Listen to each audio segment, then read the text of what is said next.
তো বিসমিল্লাহির রহমানির রহিম। আলম মিয়া পিজন লফটের পক্ষ থেকে জানাই আন্তরিক শুভেচ্ছা অভিনন্দন। তো মাশাআল্লাহ, গতবার আপনারা দেখছিলেন যে 7-8 কেজির মতো আলমুজ হয়েছিল বা একটু কম। এইবার দেখেন আমি লাঠি দিয়েছি, কি পরিমাণে আল্লাহ আমার দিছে দেখতে পাচ্ছেন। দোয়া করবেন যেন সুন্দর মতো আরও যেন এরকম হয়।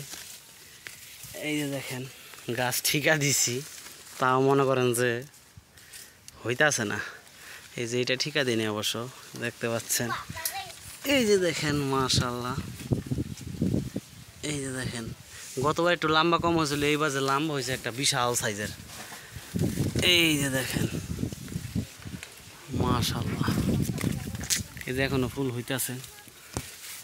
এই যে অনেক আরমুজ হয়েছে। আমার আম গাছটাও দেখামু। এই যে একটা বিশাল বড়, এই যে খাইয়া ফেলাইছে কি, এই যে দেখতে পাচ্ছেন। এই যে আরো হইতাছে, যে ছোট ফুল হইতাছে। এই ঠিকা দেওয়া লাগবো মা ওই দিক দিয়া। ওই যে দেখেন, ওই যে একদম আগাড়িতে হয়েছে অনেকগুলি। এই যে দেখেন গাছটা কিন্তু বেশি বড় না, দূর থেকে দেখাইতেছি। তো মাশাআল্লাহ, এটা হইতেছে আমার আম গাছ, দেখতে পাচ্ছেন। 3 ভাগের 1 ভাগ আম আছে এখন বর্তমান গাছে, আরও ফুটে যাবো। এই দেখেন, এই দেখেন আমের সাইজ মাশাআল্লাহ সাইজ। আরমুজ দিতেছি আর অনেকটা দিতেছি। এই দেখেন বিশাল সাইজ। এটা তো আছে অস্ট্রেলিয়ান একটা জাতের, আমার ফুবাই গাছটা চারাটা গিফট করছিল আরও 7 থেকে 8 বছর আগে, বেশি বড় হয়নি। এই যে দেখেন অনেক সুন্দর মাশাআল্লাহ। এই যে 600 টাকাতে কাঁঠাল গাছটা বুনছি, এবার যদিও না হয় আল্লাহ যদি আগামী বছর মুখের দিকে চায়।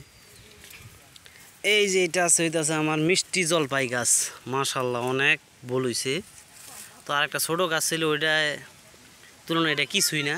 ওইটা এবার থাকলে শুধু পাতা, শুধু বোল দেখা যেত আর পাতা দেখা যেত না, এত পরিমাণে বোল হইতো এটা। তো ভালো থাকবেন, সুস্থ থাকবেন, আলম মিয়া পিজন লফটের সাথে থাকবেন। এই যে দেখতে পাচ্ছেন ছোটো গাছ, লেবু গাছ, গোড়ালি লেবু, প্রায় 15-16টার মতো লেবু হয়েছে মাশাআল্লাহ।